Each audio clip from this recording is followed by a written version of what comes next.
कैसे हैं सब लोग। आई होप सब लोग अच्छे होंगे, खुश होंगे, क्योंकि 2020 का जो साल है जिसमें कोविड 19 ने सबको परेशान किया वो बिल्कुल जाने वाला है। और आज हम बिल्कुल लास्ट डे के करंट अफेयर्स डिस्कस करने वाले हैं। तो बहुत ही यादगार दिन है कि 2020 का लास्ट डे हम आज डिस्कस करेंगे।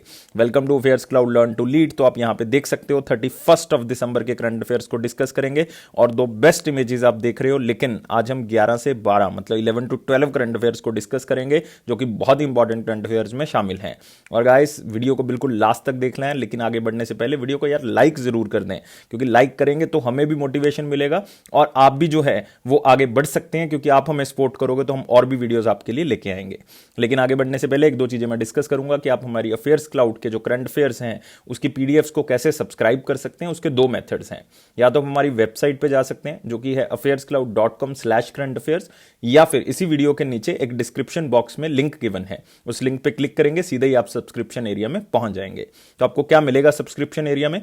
आपको मिलेगा daily wise PDF. Daily wise PDF में हम आपको दो पीडीएफ्स प्रोवाइड करेंगे, जिसमें थ्योरेटिकल करंट अफेयर्स उसी दिन के आपको मिलेंगे और क्वेश्चन एंड आंसर फॉर्मेट में भी आपको उसी दिन के करंट अफेयर्स जो हैं वो प्रोवाइड किए जाएंगे।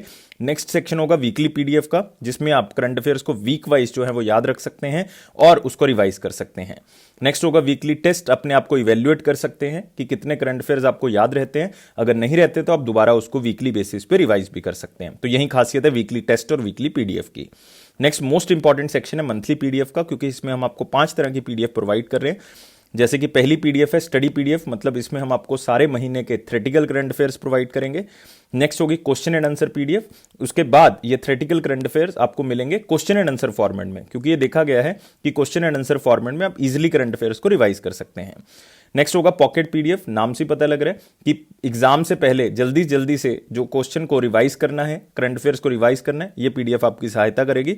नेक्स्ट होगा banking, finance and economy PDF. इसका मतलब ये उन बच्चों के लिए खास करके तैयार की गई है जो बैंकिंग एग्जाम की तैयारी कर रहे हैं। कोई भी एग्जाम है बैंकिंग का, आईबीपीएस का है, एसबीआई है, या फिर आरबीआई का है, या फिर अगर आप इंश्योरेंस एग्जाम की तैयारी कर रहे हो तो उसमें भी आपको हेल्प करेगी। लास्ट पीडीएफ है टॉप 100। इसका मतलब टॉप 100 करंट अफेयर्स आपको दिए जाएंगे उसी महीने के, वो भी क्वेश्चन एंड आंसर फॉर्मेट में, ताकि आप अच्छे से रिवाइज कर सको। तो ये सारी चीजें दोस्तों आपको बहुत ही कम दाम पे जो है वो मिल रही हैं। एक बार आप विजिट करके देखें, आप खुद सरप्राइज हो जाएंगे कि इतने कम दाम पे हम आपको ये सब्सक्रिप्शन प्रोवाइड कर रहे हैं। और उसके ऊपर आपको 10% एक्स्ट्रा डिस्काउंट जो है वो दिया जाएगा। और वो कैसे मिलेगा? अगर आप इस कोड को यूज करते हो, मतलब उस कम दाम पे आपको 10% एक्स्ट्रा डिस्काउंट मिलेगा अगर आप इस कोड को यूज करोगे ASH10, तो आपको और भी प्राइस जो है वो मिनिमल मिलेगा। तो गाइस आज डिस्कस करते हैं, लास्ट डे है हमारे पास 31 दिसंबर 2020। वीडियो को लाइक करके आगे बढ़ें और हम स्टार्ट करें हमारा पहला सेक्शन जो है मोस्ट इंपॉर्टेंट क्वेश्चन सेक्शन। उसमें पहला क्वेश्चन है हमारे पास, which country officially inducted the kilo class INS Sindhu Vir into the navy. तो कौन सी कंट्री ने इंडिया की जो किलो क्लास इंडियन नेवी की जो सबमरीन है सिंधु वीर, उसको अपनी नेवी में जो है वो इंडक्ट किया है। तो वेरी इंपॉर्टेंट क्वेश्चन में भी डाल सकते हैं आप इसको, मोस्ट इंपॉर्टेंट क्वेश्चन में भी डाल सकते हैं, लेकिन हम इसको मोस्ट इंपॉर्टेंट में कवर कर रहे हैं क्योंकि वो हमारी कंट्री की बात नहीं हो रही, किसी और कंट्री की बात हो रही है। तो मैं यहां पे बात कौन सी कंट्री की कर रहा हूं, आंसर को मेरे साथ मैच करें, वीडियो को पॉज कर लें और आंसर क्या होगा इसमें से? आंसर होगा म्यांमार। याद कर लें। और ये पहली बार है कि इंडिया की नेवी को किसी कंट्री ने अपनी कंट्री के अंदर इंडक्ट किया है, मतलब अपनी कंट्री की नेवी का हिस्सा बनाया है। तो आप देख सकते हो, Indian submarine INS Sindhu Vir officially inducted Myanmar navy. तो मोस्ट इंपॉर्टेंट क्वेश्चन में आप इसको मार्क कर लें। तो Myanmar officially inducted the kilo class INS Sindhu Vir, और उसका नाम जो है वो उन्होंने चेंज कर दिया है। और नया नाम क्या है? UMS मिने थीन काथू। तो सिर्फ याद क्या रखना है, थीन काथू जो है वो आपने याद रखना है। It is the first and only submarine of Myanmar navy. तो आपने याद रखना है ये म्यांमार नेवी की पहली है, और ऐसा भी पहली बार हुआ है कि इंडिया ने कोई सबमरीन जो है वो किसी और कंट्री को दी है। और ये कौन से मिशन के तहत दिया गया है? ये दिया गया सागर मिशन के तहत। कल ही मैंने आपको एक क्वेश्चन करवाया था, सागर 1, सागर 2 और सागर 3 मिशन। जिन बच्चों ने नहीं देखा तो कल का वीडियो जरूर देख लें, वहां पे सागर मिशन के बारे में बताया हुआ है। सागर मिशन का मतलब क्या है? SAG का मतलब है सिक्योरिटी एंड ग्रोथ, और AR का मतलब है for all in the region. तो इसका मतलब क्या मतलब हुआ? Security and growth for all in the region. तो इसको याद रखना है, म्यांमार को ये दिया गया है। तो यहां पे कंट्री कौन सी इंपॉर्टेंट हो जाती है दोस्तों? म्यांमार हमारे लिए इंपॉर्टेंट हो जाता है। कैपिटल कौन सी है? नेपैता। और करेंसी कौन सी है? कयात। और प्रेसिडेंट कौन है? You Win Myint. याद रखना है, यू विन मिंट। तो गाइस आगे बढ़ते हैं अगली न्यूज के ऊपर। बहुत इंपॉर्टेंट न्यूज हमने डिस्कस करनी है। Doctor Harshvardhan virtually inaugurated India highest meteorological centre in which state और यूटी। और ये इंडिया का दूसरा मेट्रोलॉजिकल सेंटर है, लेकिन इंडिया का हाईएस्ट मेट्रोलॉजिकल सेंटर जो है वो पहला है। तो आपने याद कर लेना इस क्वेश्चन को, मोस्ट इंपॉर्टेंट क्वेश्चन में मार्क कर ले कौन सी स्टेट और यूटी की मैं बात कर रहा हूं। तो बाय डिफॉल्ट कोई ना कोई हिमालयन एरिया से होगा, क्योंकि हायर एल्टीट्यूड की यहां पे बात हो रही है। तो वीडियो को पॉज करें और आंसर को मेरे साथ मैच करें। आंसर क्या होगा दोस्तों? आंसर बहुत ही सिंपल है, आंसर होगा इसका लद्दाख। क्या होगा? लद्दाख। तो आप यहां पे देख सकते हो, union minister of earth sciences doctor Harshvardhan ji virtually inaugurated India's highest meteorological centre in Leh Ladakh. और इसका एल्टीट्यूड जो है वो कितना है आप देख सकते हो, 3500 metre highest from the sea level. तो 3500 मीटर जो है वो इसका एल्टीट्यूड है। तो यहां पे भी आप देख सकते हैं। और ये इंडिया का सेकंड मेट्रोलॉजिकल सेंटर है जो हिमालयस में लोकेटेड है। और पहला जो है वो अरुणाचल प्रदेश में था, ईटानगर में था, लेकिन इससे जो हाइट है वो लद्दाख की जो है वो ज्यादा है, इसलिए जो है वो ये माना जाता है कि हाईएस्ट एल्टीट्यूड पे खोला जाने वाला मेट्रोलॉजिकल सेंटर जो है वो कहां पे है। तो क्या बताएगा ये? हमें बहुत सी चीजों के बारे में बताएगा, खास करके हिमालयन एरिया में जो क्लाउड बर्स्ट हो जाते हैं तो उसके बारे में बताएगा, और किस तरह से ग्लेशियर लेक जो है वो मेल्ट हो रही है, किस तरह से एवलांचेस जो है वो आ रहे हैं, फ्लैश फ्लड्स आ रहे हैं, क्लाउड बर्स्ट हो रहे हैं। तो इन सब की जानकारी जो है वो हमें टाइम से पहले अगर मिल जाएगी तो हम बचाव कर सकते हैं। तो ये बहुत ही इंपॉर्टेंट है और इसको आपने याद कर लेना है। और आपको यहां पे इंपॉर्टेंट क्या मिल जाएगा? लद्दाख इंपॉर्टेंटली आपको मिल जाएगा, क्योंकि रिसेंटली यूटी जो बनाया गया वो लद्दाख बनाया गया, जम्मू कश्मीर बनाया गया था, लेकिन अभी हम लद्दाख की बात करेंगे।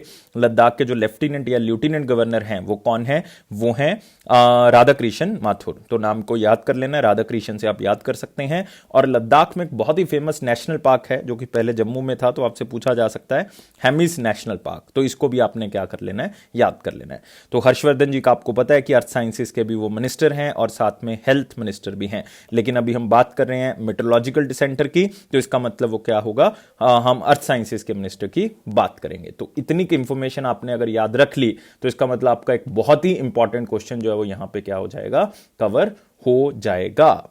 तो गाइज नेक्स्ट क्वेश्चन की तरफ बढ़ते हैं और अगला क्वेश्चन हमारे पास है, which union minister nominated to the board of global alliance. यहां पे बात हो रही है board of global alliance for vaccine and immunisation, जिसका नाम हम शॉर्ट में क्या कहते हैं? Gavi, GAVI। कौन से यूनियन मिनिस्टर को नॉमिनेट किया गया है इस बोर्ड का सदस्य? तो आपने आंसर मुझे बताना है। आपको 4 ऑप्शंस मिल जाएंगे और इस बार किसी union minister, Indian union minister को जो है वो यहां पे क्या किया गया है? नॉमिनेट किया गया है। तो इसलिए ये क्वेश्चन जो है वो मोस्ट इंपॉर्टेंट कैटेगरी में हम क्या कर रहे हैं? मार्क कर रहे हैं। मोस्ट इंपॉर्टेंट कैटेगरी में इसको मार्क किया जा रहा है। और गाइस आंसर बहुत सिंपल है, क्योंकि हम बात कर रहे हैं वैक्सीन और इम्यूनाइजेशन की, इसका मतलब हम बात कर रहे हैं हेल्थ की, और हेल्थ मिनिस्टर कौन है? डॉक्टर हर्षवर्धन। तो आंसर क्या होगा दोस्तों? इसका बी होगा। और आपने याद रखना है कि इनका टाइम पीरियड क्या होगा। ये 1 जनवरी मतलब कल से ये अपना कार्यभार संभालेंगे इस बोर्ड के एज ए मेंबर। तो 1 जनवरी 2021 से लेकर 31 दिसंबर 2023 तक, मतलब 2 साल जो हैं वो इसी पद पे रहेंगे। 2021 से 22, 22 से 23, इवन 23 से अगर आप देखोगे यहां पे आगे भी टाइम एक्सटेंड हो सकता है। इसका मतलब अगर आप टाइम पीरियड देखोगे ये 3 साल का टाइम पीरियड हो जाएगा, 2 साल का नहीं है, क्योंकि 1 जनवरी 2021 से स्टार्ट हो रहा है, 31 दिसंबर 2023 को खत्म हो रहा है। तो इसका मतलब ये कितने साल का टाइम पीरियड होगा? 3 साल के टाइम पीरियड के लिए इनको चुना गया है। तो यहां पे आप देख सकते हो, union health minister Harshvardhan ji has been nominated for global alliance for vaccine and immunisation. नाम इसका क्या है? Gavi the vaccine alliance as a member on its board. तो इसको थोड़ा सा आपने याद रखना है, सिर्फ इसका नाम याद कर लें कि गावी है क्या। इसका मेन फोकस है कि सबको वैक्सीनेशन जो है वो मिलनी चाहिए और लोगों की जान को बचाना है, पॉवर्टी को खत्म करना है, और जितने भी एपिडेमिक आगे भी आएंगे या अभी चल रहे हैं तो उसको हमने क्या करना है? खत्म करना है। तो ये मेन जो है वो लक्ष्य है। और गावी का हेडक्वार्टर जो है वो आप लोगों ने याद कर लेना है। गावी का जो हेडक्वार्टर है वो है जिनेवा, स्विट्जरलैंड। Geneva, Switzerland. लेकिन एक इंपॉर्टेंट बात आपको मैं बताता हूं कि इसके अंदर एक हेडक्वार्टर नहीं है, इसके 2 हेडक्वार्टर्स हैं। एक तो जिनेवा स्विट्जरलैंड में है, एक इसका हेडक्वार्टर जो है वो वाशिंगटन डीसी में भी है। Washington DC, United states of America. क्योंकि आपको पता है वाशिंगटन डीसी में 2 हेडक्वार्टर्स और है, वाशिंगटन डीसी में आईएमएफ का भी है, वर्ल्ड बैंक का भी है। और इसके मेंबर ऑफ बोर्ड मतलब कितने टोटल मेंबर्स, 28 मेंबर्स हैं, जिसमें से एक किसको चुना गया, हर्षवर्धन जी को चुना गया है। तो नाम से पता लग रहा है काम क्या करते होंगे, वैक्सीनेशन प्रोवाइड करते होंगे, और काम ही ये है कि इनको सारी चीजों को क्या करना है, इंपॉर्टेंटली खत्म करना है। तो नेक्स्ट आते हैं दोस्तों अगला question, what is the name of first of its kind digital platform for ocean data management recently launched by doctor Harshvardhan. तो ओशन डाटा मैनेजमेंट के लिए जो है वो एक प्लेटफॉर्म जो है वो तैयार किया गया, उसको डॉक्टर हर्षवर्धन, फिर से नाम आ गया है, तो आज छाए हुए हैं डॉक्टर हर्षवर्धन जी। तीसरा क्वेश्चन हम डॉक्टर हर्षवर्धन जी का कर रहे हैं। तो उन्होंने एक डिजिटल प्लेटफॉर्म लॉन्च किया जिसमें ओशन डाटा को मैनेज किया जाएगा, जितना भी ओशन का डाटा है, जितनी भी हम एक्सप्लोरेशन कर रहे हैं, सारा डाटा उसी के थ्रू जो है वो मैनेज किया जाएगा। तो उस प्लेटफॉर्म का, उस पोर्टल का जो है वो नाम क्या रखा गया है, उस पोर्टल का नाम है डिजिटल ओशन। तो नाम को याद कर लें, नाम क्या होगा, डिजिटल ओशन। तो आप यहां पे देख सकते हैं union minister of earth sciences, science and technology, अब हम साथ में साइंस एंड टेक्नोलॉजी को भी जोड़ देंगे कि उन्होंने digital ocean, first digital platform जो है वो ओशन डाटा मैनेजमेंट का लॉन्च किया है। तो इसको आपने याद करना है, ये मिनिस्ट्री ऑफ अर्थ साइंसेज के द्वारा लॉन्च किया गया है। तो आप यहां पे देख सकते हो इसका नाम क्या है, do.incoisysgovernment.in, first of its kind digital platform for ocean data management. तो कितना भी है, चाहे वो रिसर्च पर्पस पे है, चाहे कोई रिसर्च इंस्टीट्यूट वो डाटा कलेक्ट कर रहा है, चाहे वो कोई एजेंसी डाटा को कलेक्ट कर रही है, तो उनको ये हेल्प करेगी। जितना भी डाटा इस पोर्टल पे होगा, तो जितने भी रिसर्चर्स हैं उनको ये डाटा क्या करेगा, हेल्प बाय डिफॉल्ट करेगा ही करेगा। तो इसलिए आपने इसको याद रखना है, बहुत ही इंपॉर्टेंट है। और इनकोइस क्या है, INCOIS, ये है Indian national centre for ocean information services. दोबारा से रिपीट कर रहा हूं, Indian national centre for ocean information services. इसका हेडक्वार्टर आपको कहां पे मिलेगा, तेलंगाना में मिलेगा, मतलब हैदराबाद में आपको इसका हेडक्वार्टर मिल जाएगा। और ये मिनिस्ट्री ऑफ अर्थ साइंसेज के अंडर आती है। तो याद रहेगा, एक डिजिटल प्लेटफॉर्म किसके लिए खोला गया है, वो ओशन डाटा मैनेजमेंट के लिए जो है वो पोर्टल जो है वो ओपन किया गया है। नेक्स्ट क्वेश्चन की तरफ बढ़ते हैं। India's first ethanol plant under PPP model will be set up in which state.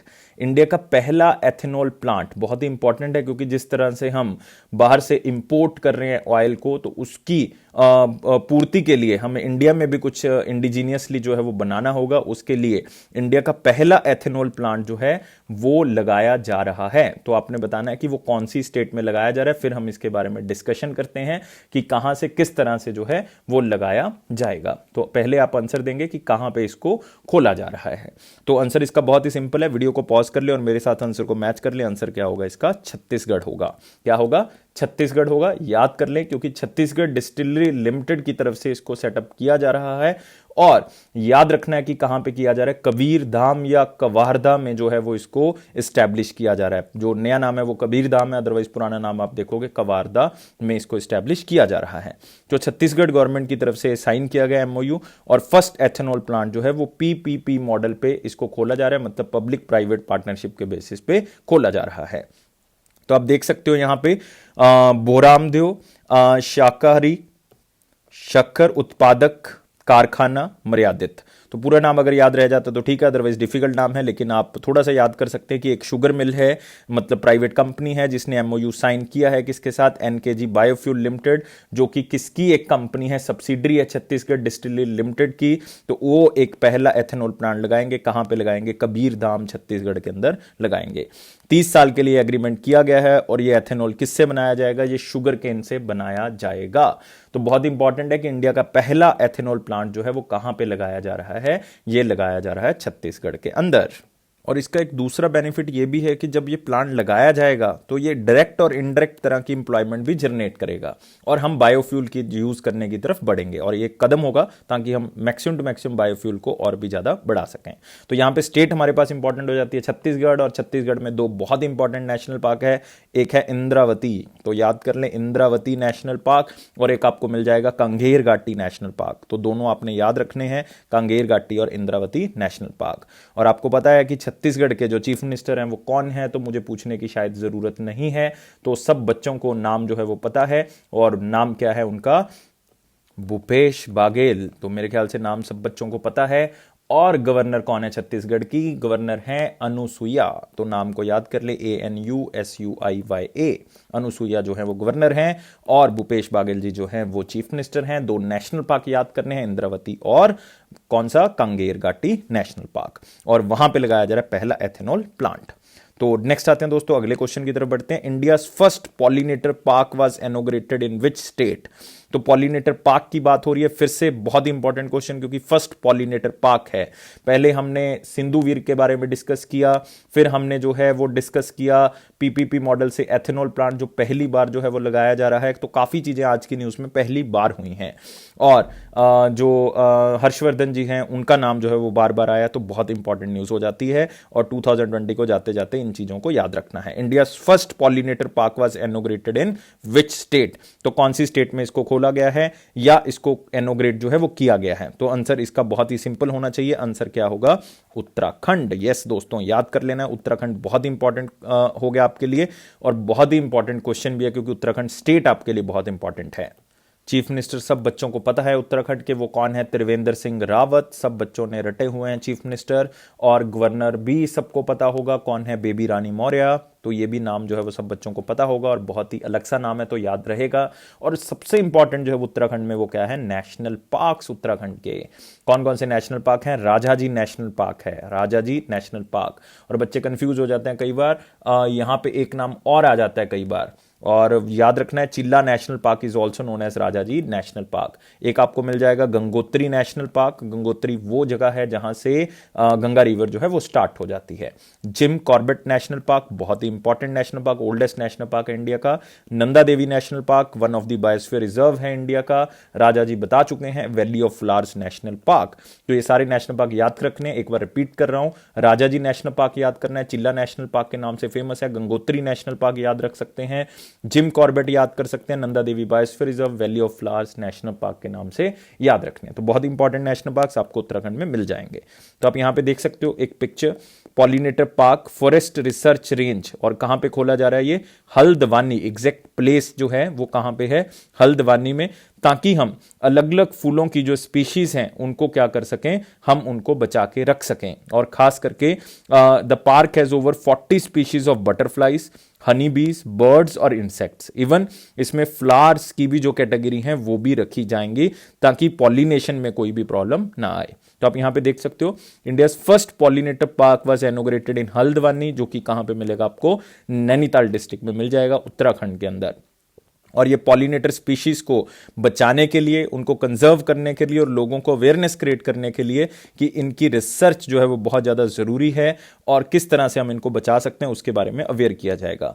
फिलहाल जो है वो 40 अलग अलग तरह की pollinator species which include various species of honey बीज, बर्ड्स और दी बटरफ्लाइज, उनको कंजर्व करके इसमें रखा जा रहा है। पॉलिनेटर जो है वो है क्या? A pollinator is anything that carries pollen from male part of the flower to the female part of the same or another flower known as the stigma। तो ये भी आप याद कर लें कि पोलन क्या होता है, स्टिग्मा क्या होता है, क्योंकि ये भी आपके लिए जो है वो बहुत ही ज्यादा इंपॉर्टेंट है। तो male part of the flower is the pollen, and जो फीमेल पार्ट है सेम, उसको जनरली हम क्या कहेंगे? स्टिग्मा कहेंगे। तो इसको याद करना है कि कहां पे ये पॉलिनेटर पार्क जो है वो खोला जा रहा है।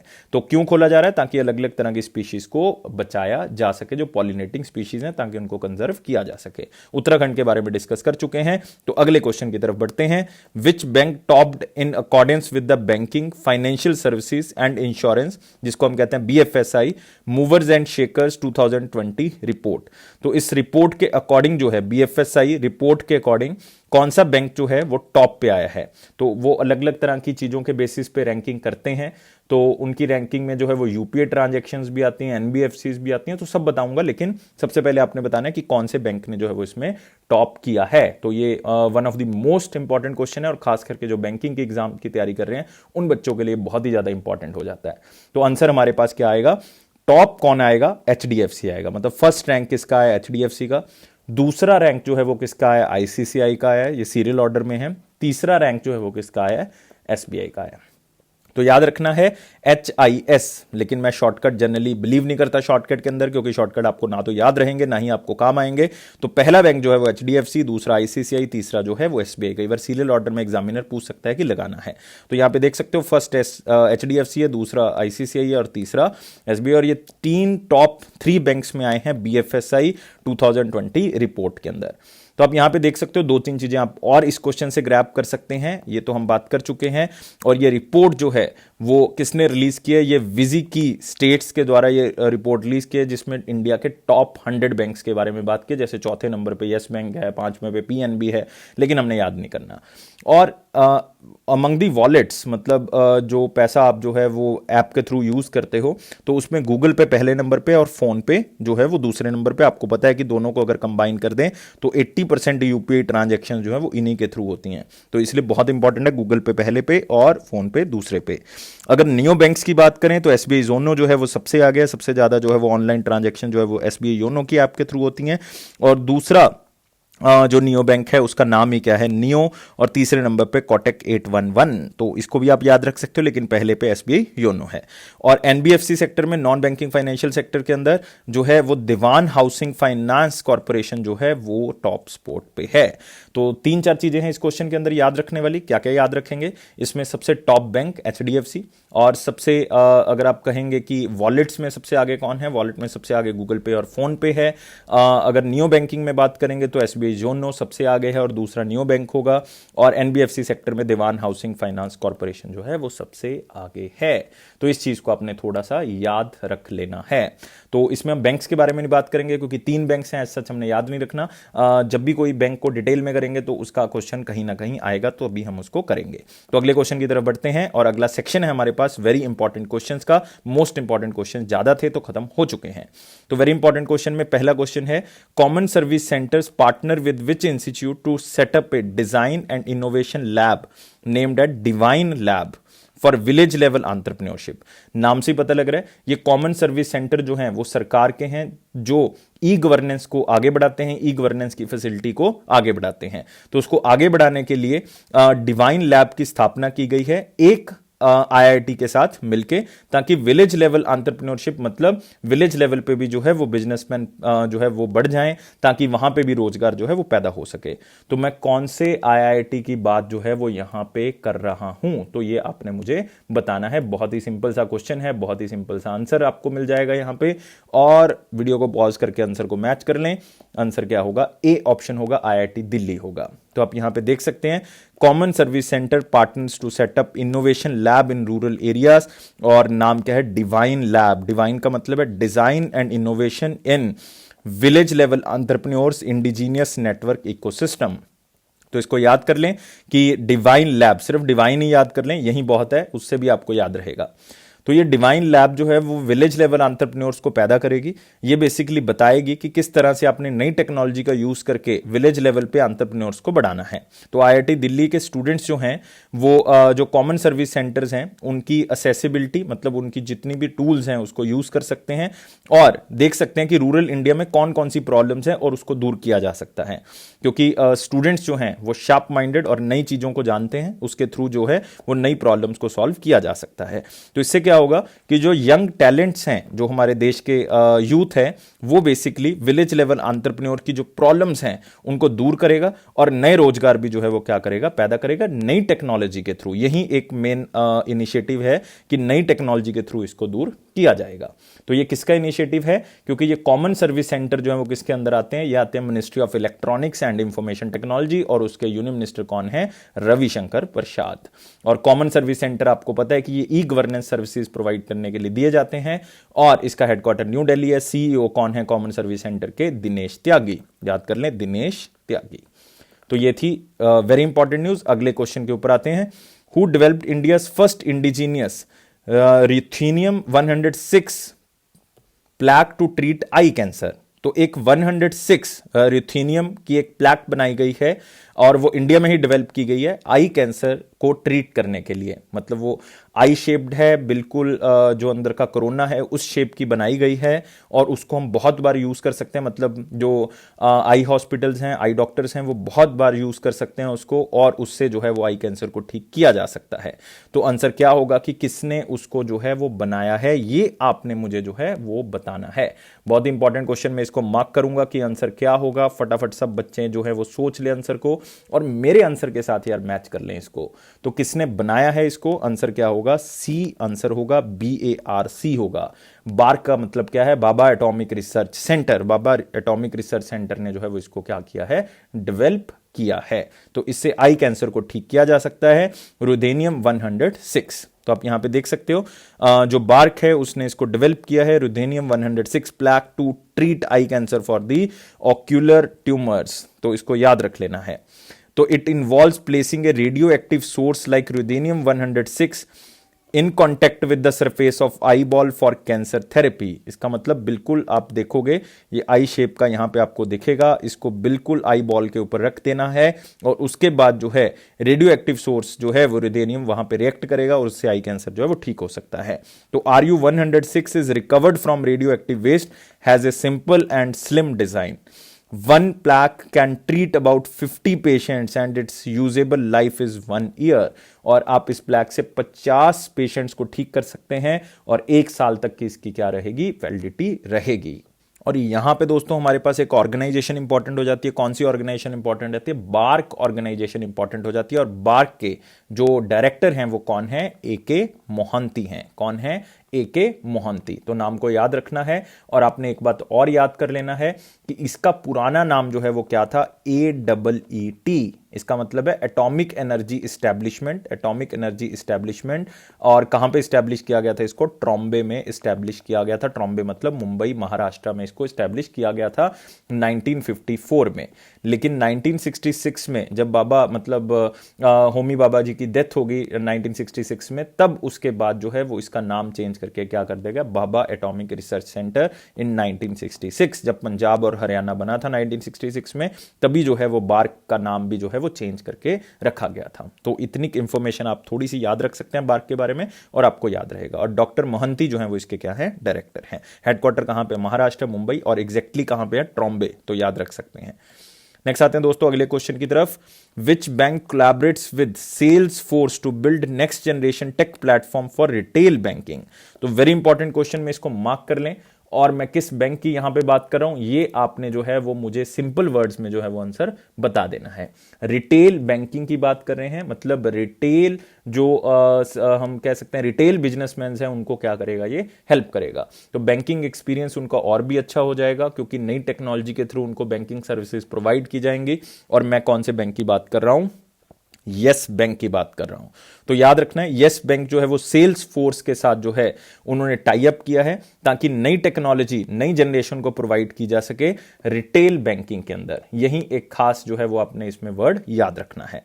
लेकिन हमारे पास यहां पे इंपॉर्टेंट कौन सा बैंक हो गया, यस बैंक। हेडक्वार्टर कहां पे, मुंबई महाराष्ट्र। यस बैंक की जो टैगलाइन है वो है एक्सपीरियंस अवर एक्सपर्टीज। इसको याद रखना है आपने। मैनेजिंग डायरेक्टर और CEO कौन है, प्रशांत कुमार। कौन है, प्रशांत कुमार। और कब इसको इनकॉर्पोरेट किया गया था, 2004 में। तो ये आप याद रख सकते हैं। और जो सेल्स फोर्स है ये एक USA बेस्ड कंपनी है जो अपनी टेक सुविधाएं जो है वो प्रोवाइड करेंगे किसको, यस बैंक को। Like point of sales machine लगा देंगे ये अलग अलग रिटेल नेटवर्क्स में जाके, ताकि ज्यादा से ज्यादा लोग जो है वो यस बैंक के कस्टमर एक्सपीरियंस को इंप्रूव कर सकें। तो यही मेन इनिशिएटिव है यस बैंक का। तो यहां पे देख सकते हो Yes Bank collaborates with Salesforce to accelerate retail growth. और यहां भी आप देख सकते हैं Yes Bank collaborated with Salesforce to build a next generation technology platform for retail lending businesses. Yes Bank is among the first banks in India to partner with Salesforce for loan origination and processing. मतलब कल को किसी retail जो customers हैं उनको कोई loan चाहिए, उनको पूरी प्रोसेसिंग में कोई प्रॉब्लम ना आए, तो सेल्सफोर्स जो है वो उसका क्या करेगा, हेल्प करेगा। और किस बैंक के थ्रू वो हेल्प करेगा, यस बैंक के थ्रू हेल्प करेगा। तो नेक्स्ट क्वेश्चन की तरफ बढ़ते हैं। Former Indian player of which game Nikhil Nandi N Olympian passed away. तो नाम बहुत इंपॉर्टेंट हो गया, निखिल नंदी जी या निखिल नैंडी जी, तो किसी भी तरह से आप प्रोनाउंस कर सकते हो इसको, जिस तरह से भी आपको याद रखता है। और निखिल नैंडी जी कौन सी गेम से जो है वो एसोसिएटेड थे, ये आपने मुझे आंसर बताना है। आंसर है तो सिंपल, लेकिन क्वेश्चन वो एग्जामिनर जो है वो इसी तरह से थोड़ा सा कंफ्यूज करके डाल देगा। फिर से धर्मलिंगम जी जिस गेम से जो है वो रिटायर होके उनकी डेथ हो गई थी, उसी गेम से जो है निखिल नंदी जी बिलोंग करते हैं। तो आंसर क्या होगा? आंसर होगा फुटबॉल। तो याद कर लेना, फॉर्मर इंडियन फुटबॉलर रह चुके हैं निखिल नंदी जी, और ओलंपियन जो हैं वो भी साथ में हैं। तो इसका मतलब बहुत ही इंपॉर्टेंट हो जाता है, इसीलिए इस क्वेश्चन को इस तरह कवर जो है वो किया गया है।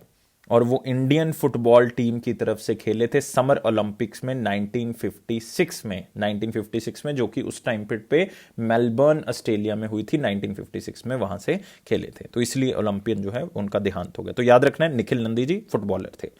तो यहां पे आप उनका फोटो देख सकते हो, former Olympian Indian defender Nikhil Nandy ji passed away.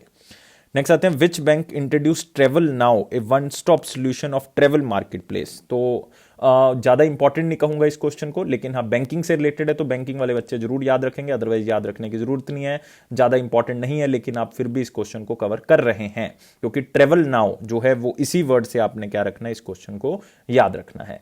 तो आंसर क्या होगा दोस्तों? यहां पे बात हो रही है ट्रेवल नाउ की, और यहां पे बात हो रही है एक बैंक की। तो मैं कौन से बैंक की जो है वो यहां पे बात कर रहा हूं, फटाफट सब बच्चे बताएंगे आंसर क्या होगा। आंसर होगा यहां पे डीबीएस बैंक। तो नाम को याद कर लें, क्या होगा? DBS bank. तो आप यहां पे देख सकते हैं कि डीबीएस बैंक ने जो है वो ट्रेवल नाउ नाम से जो है वो एक one stop travel market place solution निकाला है, जिसमें वो हर तरह के लाइक बस टिकट्स हो गया, फ्लाइट्स हो गया, होटल्स हो गया, तो सभी डेस्टिनेशन से रिलेटेड जो है वो सारी चीजें प्रोवाइड करेंगे। तो इसको आपने याद रखना है, और इसमें ट्रेवल इंश्योरेंस भी दिया जाएगा, भारतीय एक्सा जनरल इंश्योरेंस की तरफ से ये इंश्योरेंस भी साथ में दिया जाएगा। तो नेक्स्ट आते हैं दोस्तों, अगला सेक्शन हमारा इंपॉर्टेंट क्वेश्चन सेक्शन, और इसमें पहला क्वेश्चन है, Pimpri Chinchwad municipal corporation has signed an MoU with which organisation to co-create India's first social impact bond.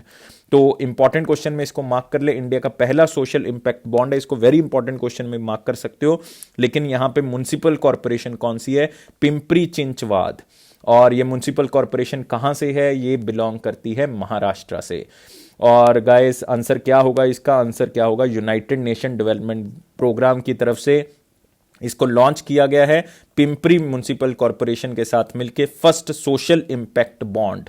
मतलब इसमें लोग जो हैं वो इन्वेस्ट करेंगे बॉन्ड के अंदर, फिर जो है वो पैसा म्युनिसिपल कॉर्पोरेशन के पास आएगा, यूनाइटेड नेशन डेवलपमेंट हेल्प करेगा, फिर लोगों के कामों को जो है वो पूरा किया जाएगा। तो ये मेन इनिशिएटिव है कि इसमें जो है वो सारा का सारा म्युनिसिपल कॉर्पोरेशन की ड्यूटी जो है वो पूरी हो सकती है। तो India first social impact bond जो है वो यूएनडी की तरफ से और पिंपरी चिंचवड़ म्युनिसिपल कॉर्पोरेशन महाराष्ट्र की तरफ से किया गया है। तो याद रखना, इसको इंपॉर्टेंट क्वेश्चन में मार्क कर लें। नेक्स्ट आते हैं दोस्तों, who developed quantum random number generator. फिर से कोई खास इंपॉर्टेंट क्वेश्चन है, लेकिन सारे क्वेश्चंस को कवर करना हमने, कोई भी नहीं छोड़ना, इसलिए इस क्वेश्चन को कवर किया गया है। Who developed quantum random number generator. तो एक रैंडम नंबर अपने आप ही जो है वो क्वांटम सोल्यूशन टेक्निक के थ्रू जो है वो जनरेट किया जाएगा, और ये किसने डेवलप किया है? ये डीआरडीओ की तरफ से डेवलप किया है, डिफेंस रिसर्च डेवलपमेंट ऑर्गेनाइजेशन की तरफ से, जिसका हेडक्वार्टर आपको न्यू दिल्ली में मिल जाएगा। हेड कौन है? जी सतीश रेड्डी। जी सतीश रेड्डी नाम याद रखें। तो आप देख सकते हो young scientist laboratory for quantum technologies, उनकी तरफ से, जो कि डीआरडीओ की एक लेबोरेटरी है, तो उनकी तरफ से जो है वो इसको डेवलप किया गया है। तो आप यहां पे भी देख सकते हैं, तो उन्होंने ये क्वांटम रैंडम नंबर जनरेटर जो है ये बनाया है। तो इसकी कैपेबिलिटी है कि ये डिटेक्ट रैंडम क्वांटम इवेंट्स, अपने आप ही जो है वो चुनता है नंबर्स को, and convert them into a stream of binary digits, अपने आप ही उसको बाइनरी डिजिट्स में कन्वर्ट कर देता है ताकि उसको कोई डीकोड ना कर सके। With this, India enters a select list of countries which possess the technology to achieve generation of random numbers based on the quantum phenomena.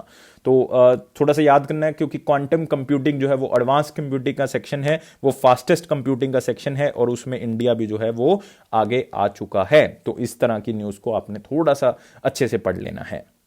Next आते हैं दोस्तों last section, one liner important points के ऊपर, और उसमें पहला point है, Vijay Rupani unveils Gujarat solar policy 2021। तो गुजरात की जो सोलर पॉलिसी है उसके ऊपर जो है गुजरात गवर्नमेंट ने जो है वो वहाँ पे एक अपना पूरा का पूरा जो है एजेंडा जो है वो तैयार किया है, और उस एजेंडा का जो टाइम पीरियड लाइन है 2021 से लेके 25 तक है कि सोलर प्रोडक्शन को बढ़ाना है, रूफटॉप सोलर्स को बढ़ाना है, और किस तरह से हम जो हैं वो लोगों को सरकार भी सब्सिडी प्रोवाइड करेगी और पावर कॉस्ट जो है वो हम कम कर सकते हैं। तो ये है पूरा का पूरा गुजरात का, और विजय रूपानी जो है वो चीफ मिनिस्टर हैं।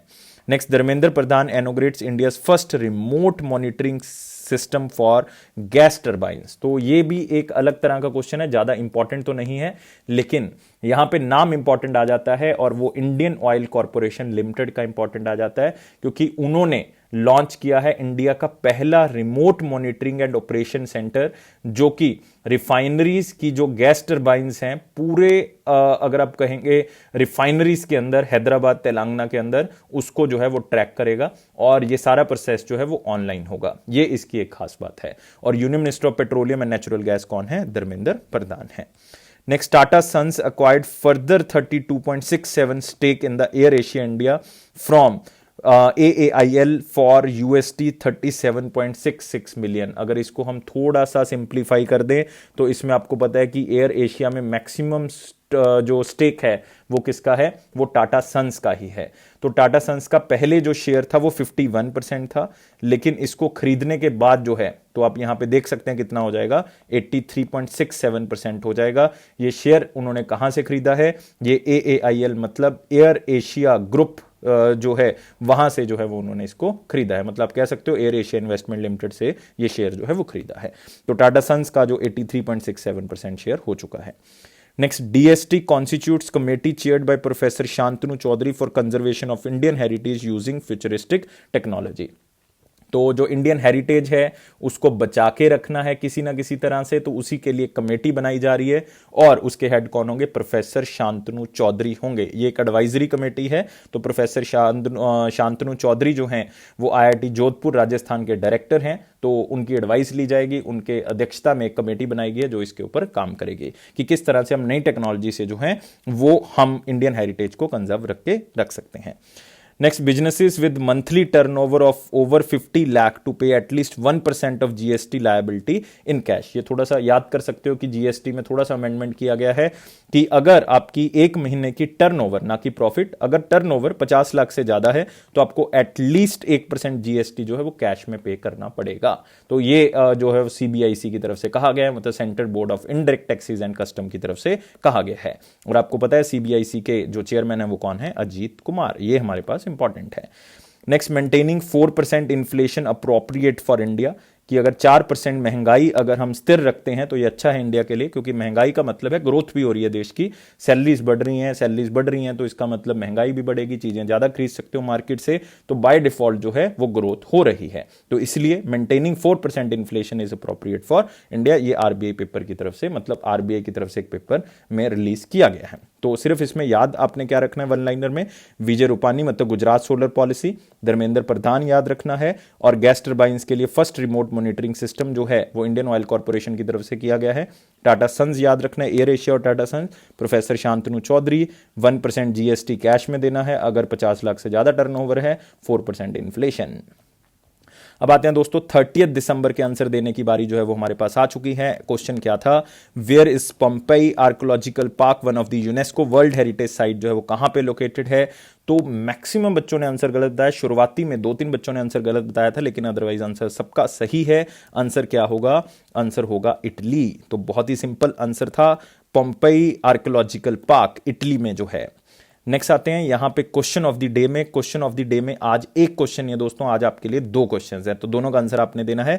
पहला क्वेश्चन है, which is India's first city to have fulfilled 100% of its energy needs during the day with solar energy, कि पूरे दिन में, रात को नहीं, पूरे दिन में पूरी की पूरी जो नीड्स हैं उस सिटी की वो सोलर एनर्जी से पूरी की जाती हैं। ऐसी इंडिया की पहली सिटी कौन सी है? और दूसरा क्वेश्चन आपके पास है, who receive the Stefan Edberg sportsmanship award in 2020 ATP awards.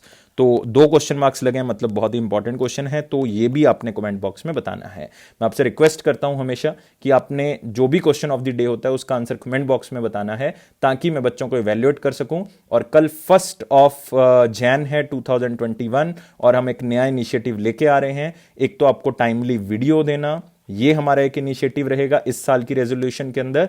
और सेकंड थिंग, आपके साथ जो है वो मैं शेयर किया करूंगा कि किन बच्चों ने जो है वो आंसर सबसे अच्छा दिया है, उनका नाम जो है वो मैं आपके साथ शेयर किया करूंगा। तो इसलिए कमेंट बॉक्स में आंसर जो है वो जरूर देना है। और गाइज एक चीज हम और स्टार्ट कर रहे हैं, कल से माइक्रो न्यूज आपके लिए लेके आया करेंगे, पर्टिकुलर कोई बहुत ही इंपॉर्टेंट न्यूज। जैसे हम कल एक न्यूज लेके आने वाले हैं कि जो 8 बीचेस, जो इंडिया की 8 बीच हैं, उनको ब्लू फ्लैग सर्टिफिकेशन मिली है। तो इस तरह से जो भी बहुत इंपॉर्टेंट न्यूज होगी वो माइक्रो टॉपिक्स के अंदर कवर किया करेंगे।